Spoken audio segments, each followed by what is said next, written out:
내가 겪은 일은 지금도 가끔씩 악몽으로 다가오는 기억이다. 그날 밤을 떠올리면 여전히 가슴이 두근거리고 등골이 오싹해진다. 모두가 잠든 깊은 밤, 나는 누워서 스마트폰을 보다가 잠이 들었다. 하지만 그날 밤은 무언가 이상했다. 꿈속에서 나는 낯선 집에 걸어 들어가고 있었다. 집은 오래되어 보였고 벽지는 군데군데 벗겨져 있었다. 집안은 조용했지만 이상한 불쾌감이 스며 나왔다. 마치 누군가 나를 지켜보고 있는 듯한 느낌이 강하게 들었다. 잠시 후 나는 거실에 앉아있는 노파를 마주쳤다. 그녀는 등을 곧게 펴고 앉아 나를 뚫어지게 바라보았다. 그녀의 얼굴에선 감정을 읽을 수 없었지만 깊은 눈동자는 어딘가 슬퍼 보였다. 왜 이곳에 왔니? 그녀가 물었다. 나는 대답할 수 없었다. 그녀의 존재만으로도 머릿속이 하얘졌다. 그러자 그녀가 천천히 손가락을 들어 안방을 가리켰다. 호기심 반, 두려움 반으로 나는 안방 문을 열었다. 방 안엔 낡은 침대 하나와 작은 창문이 있었다. 침대 위에는 누군가 누워 있었다. 젊은 여성이었고 그녀는 내게 등을 돌리고 있었다. 처음에는 그녀가 자고 있는 줄 알았다. 그러나 가까이 다가가서 보니 등골이 오싹할 수밖에 없었다. 그녀의 몸은 차갑게 굳어 있었고 피가 말라붙어 있었다. 그녀는 죽어 있었다. 나는 두려움에 한 발짝 물러서며 방을 나섰다. 하지만 문이 잠겨버렸다.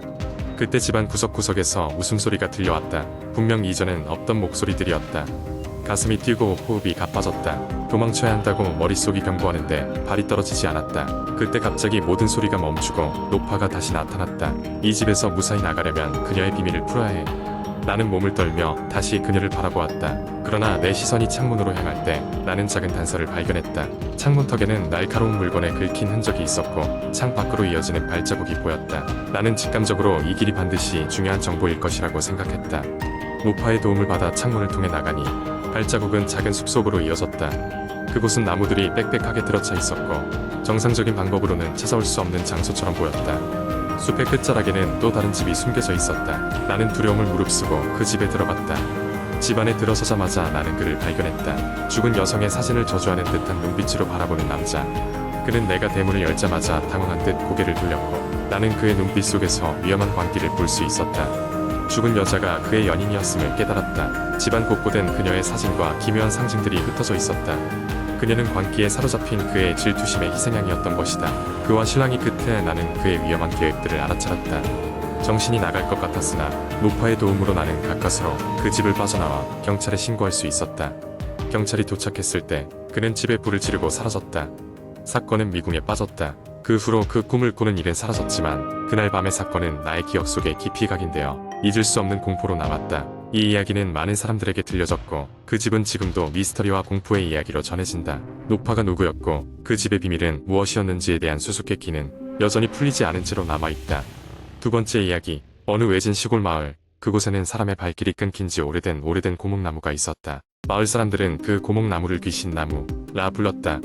나무가 있는 곳에 밤에 가면 이상한 소리가 들리고 날이 흐린 날에는 나뭇가지 사이로 하얀 무언가가 날아다닌다는 소문이 돌았기 때문이다. 이 마을에는 수연이라는 대학생이 거주하고 있었다.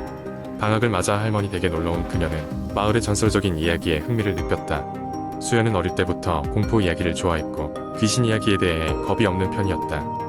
그녀는 도전 정신 넘치게도 그 고목나무를 직접 확인해보겠다고 결심했다. 밤이 깊어지고 달빛마저 구름 속에 가려진 시각, 수연은 손전등 하나에 의지한 채 고목나무가 있는 언덕으로 향했다. 바람에 나뭇잎이 스치는 소리, 어둠 속에서 오는 벌레 소리가 그녀를 둘러싸고 있었다. 익숙지 않은 어둠 속에서 무언가에 발이 걸려 넘어질 뻔하기도 했다. 드디어 고목나무에 도착했을 때 수연은 한순간 마음이 복잡해졌다. 거대한 나무는 달빛을 가려 장엄하지만 위협적인 그림자를 들이었고 나무의 겉면에는 오래된 나이테와 상처들이 보였다. 나뭇가지에 걸린 낡은 천 조각들이 바람에 흔들리며 이상한 소리를 내고 있었다. 긴장감이 서서히 그녀의 몸속으로 스며들었다. 손전등으로 나무 주위를 비춰보던 중 나무 뿌리 근처에 뭔가 반짝이는 것이 눈에 들어왔다. 그것은 낡은 목걸이였다. 수연은 주변을 확인한 뒤 목걸이를 집어들었다. 그 순간 차가운 바람이 불어와 그녀의 목덜미를 간지렸고 나무 사이로 누군가의 속삭임이 들리는 듯했다. 왜 왔어? 수연은 뒷걸음질을 쳤지만 발이 엉켜 바닥에 주저앉고 말았다. 정신을 차리기 위해 숨을 깊게 들이쉬며 주변을 살폈다. 소리는 더 이상 들리지 않았다. 그녀는 다시 용기를 내어 일어섰고 목걸이를 손에 쥐고 마을로 돌아가기로 했다. 다음 날 아침 그녀는 마을에 사는 할머니에게 전날 밤의 이야기를 털어놓았다. 수연이 꺼내놓은 목걸이를 본 할머니는 얼굴이 하얗게 질었다. 그 목걸이는 바로 이 마을에서 실종된 한 소녀가 항상 하고 있던 것으로 그 소녀는 바로 고목나무쯤에서 사라졌다는 것이었다. 할머니는 그 목걸이를 마을의 여관 주인에게 가져가 보여주자 마을 사람들은 그 사건에 대해 수군거리기 시작했다. 수연은 마치 자신이 소녀의 영혼을 다시 불러낸 것만 같아 마음이 무거워졌다. 그녀는 소녀의 혼을 달래주기 위해 무언가 해야겠다고 생각했다. 그날 밤 수연은 마을 사람들과 함께 다시 고목나무로 향했다. 모두가 무거운 마음으로 목걸이를 나무 밑에 묻고 소녀의 혼을 달래는 기도를 올렸다. 그 후로 그 고목나무 근처에서는 더 이상 이상한 소리가 들리지 않게 되었다. 수연은 마을을 떠나기 전 소녀의 가족에게 다가가 목걸이를 돌려주며 진심 어린 사과를 전했다. 수연은 이번 경험을 통해 인간의 알 수 없는 영역과 그 경계를 존중할 필요성을 깨달았다. 그리고 그 후로 다시는 함부로 미스터리를 쫓지 않기로 마음먹었다. 마을 사람들은 아픈 기억을 안고 살았지만 어딘가 편안함을 되찾고 일상으로 돌아갈 수 있었다. 세 번째 이야기. 나는 항상 밤늦게까지 공부를 하는 편이라 집에 혼자 있는 시간이 많았다. 부모님은 주말에만 집에 계셨고 평일에는 지방에 있는 친척집에서 일을 돕고 계셨다. 집은 서울 변두리의 오래된 아파트였고 나는 어릴 때부터 이곳에서 자라왔다. 하지만 어느 날부터인가 이상한 일이 벌어지기 시작했다. 처음 그것을 느낀 건 10월의 어느 쌀쌀한 밤이었다. 평소처럼 책상에 앉아 공부를 하고 있는데 거실에서 뭔가 스치는 소리가 들린 것이다. 바람이 불어서 그런가 보다 하며 무심코 넘겼다. 하지만 그 소리는 날이 갈수록 더 빈번해지고 명확해졌다. 마치 누군가 거실에 있는 물건을 움직이는 것 같은 소리였다. 나 혼자 있는 집에서 그런 소리가 난다는 것은 결코 좋은 일이 아니었다. 며칠 동안 그 소리를 무시하려 했지만 어느 순간 그 소리는 나의 하루를 지배하기 시작했다. 그리고 드디어 그 소리의 정체를 확인해야겠다고 마음먹고 소리가 들리는 순간 용기 내어 거실로 향했다. 하지만 거실에는 아무것도 없었다. 단지 소파에 덮여있던 담요가 바닥에 떨어져 있었고 창문은 굳게 닫혀 있었다.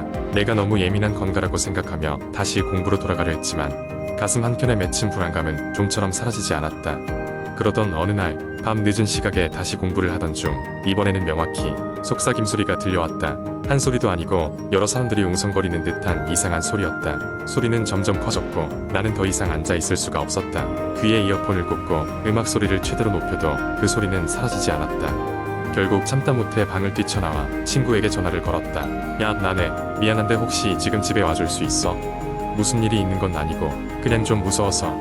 다행히 친구는 별다른 의심 없이 내 부탁을 들어주었다. 집에 도착한 친구는 간단한 간식을 사 들고 왔고 우리는 거실 소파에 앉아 이런저런 이야기를 나누었다. 친구가 집에 오니 마음이 안정되는 것 같았다. 하지만 우리는 곧 더욱 오싹한 사건을 맞닥뜨려야 했다. 밤이 깊어가면서 친구는 갑자기 소파에서 일어나 어디론가 걸어가기 시작했다. 어디가? 라고 묻는 나의 물음에 친구는 아무런 대답 없이 현관 쪽으로 향했다. 그 모습이 너무 이상해서 나는 서둘러 친구를 따라갔다. 현관문을 열려던 친구의 손을 붙잡고야 왜 그래? 라고 소리쳤다. 그제서야 친구는 멍하니 나를 바라보며 자신이 지금 뭘 하고 있었는지 전혀 기억이 나지 않는다고 했다. 우리 둘 다 혼란스러웠지만 그날 밤 이후로는 더 이상 집에서 이상한 소리를 듣지 않았다. 그런데 문제는 이후에 벌어졌다. 친구는 우리 집을 다녀간 이후 가끔씩 꿈속에서 누군가 자신을 부르는 소리를 듣는다고 했다.